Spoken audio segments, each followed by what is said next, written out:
తెలంగాణ రాజకీయ వర్గాల్లో గత కొంతకాలంగా సాగుతున్న ఉత్కంఠకు నేటితో తెరబడబోతుంది. పార్టీ మారిన ఎమ్మెల్యేలు దానం నాగేందర్, కడియం శ్రీహరిలపైన దాఖలైన అనర్హత పిటిషన్లపై శాసనసభ స్పీకర్ నేడు తన తుది నిర్ణయాన్ని ప్రకటించబోతున్నారు.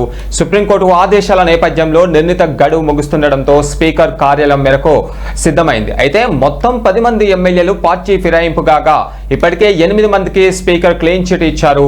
దానం కడియంలపై తాజాగా వాదనలు పూర్తయ్యాయి. ఇక సుప్రీంకోర్టు సూచనల ప్రకారం మార్చి 12వ తేదీలోపు వీరిద్దరి విషయంలో స్పీకర్ నిర్ణయాన్ని ప్రకటించాలని తెలిపారు.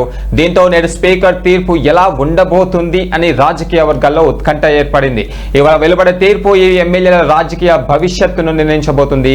అనర్హత వేటు పడితే ఆయా నియోజకవర్గాల్లో ఉప ఎన్నికలు వచ్చే అవకాశం ఉంటుంది. అంతేకాదు ఈ నిర్ణయం రాష్ట్రంలోని ఇతర పార్టీ ఫిరాయింపుదారులపై కూడా ప్రభావం చూపే అవకాశం ఉండడంతో అందరి దృష్టి స్పీకర్ తీర్పుపైనే ఉంది.